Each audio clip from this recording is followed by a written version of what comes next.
Today we are here to celebrate P&O Cruises' 90 years of providing amazing holidays to Australians.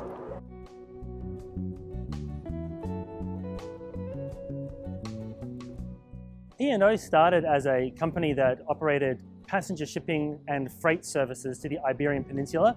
It actually started at the dawn of the age of passenger ships using steam power. They were one of the pioneers in this area. But they had big ambitions, this company, and it wanted to be able to create a network to connect Great Britain with all of the parts of the British Empire. And so over the 19th century and into the 20th century, they managed to expand their fleet to touch all corners, and Australia was a huge part of that expansion.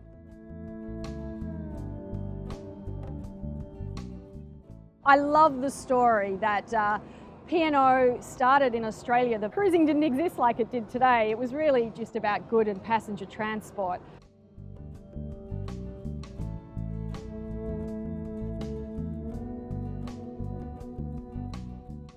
Well, so many people who live in Australia now can trace their heritage back to a voyage on a P&O ship.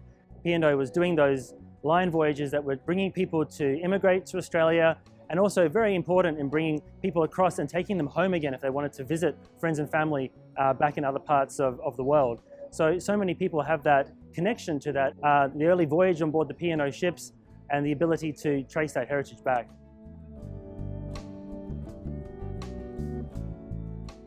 P&O actually did something that no other operator or passenger shipping company thought of at the time, and that was to use their passenger ships to do pleasure voyages. And when they did this, it was quite a pioneering move. It was not something that people usually thought of, to take a voyage on a ship for fun.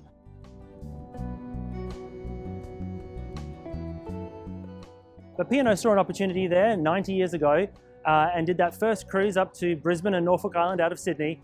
And they found such a remarkable response that they committed in 1933 to a full schedule of cruises, which really started as the birth of the Australian cruise industry.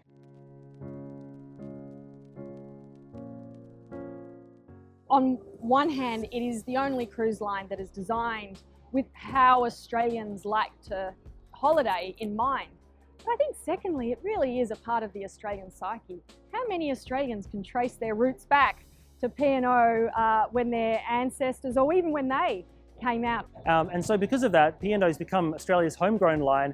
It's the cruise line that is linked in with the heritage of Australia, but also is the first name that comes to mind when people think of those trips on board cruise ships.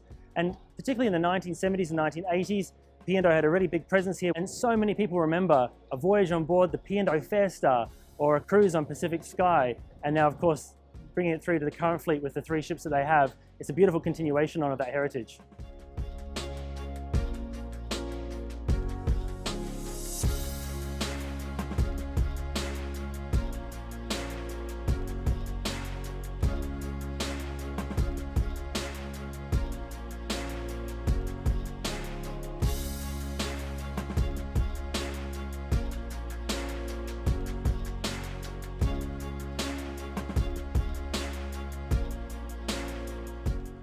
Yeah, so the ships 90 years ago, they were working passenger ships. They were designed to take you from point A to point B. So even on those first cruises, it was done for pleasure, but you didn't have the amenities that you have here. So, we've got water slides here, we've got cruise directors, entertainment, bingo, trivia, maritime history lectures sometimes.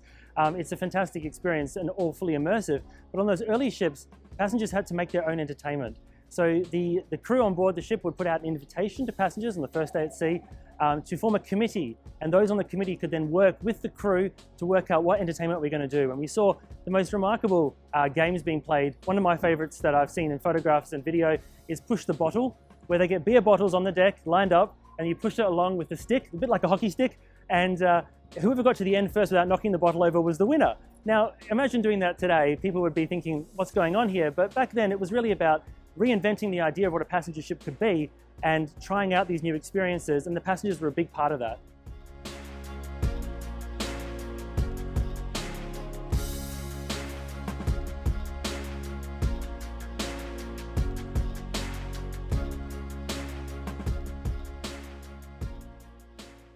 P&O prides itself on being 100% Australian sourced in our produce, and that really extends to every community that we operate in. We really focus on finding local suppliers that can provide those amazing meals and experiences to our guests. We're excited about our 2025 summer season, where we will be cruising from Fremantle on some of our most popular cruises up the Kimberley coast, which is just an amazing place, and probably cruising is one of the only ways to see places like Kuri Bay.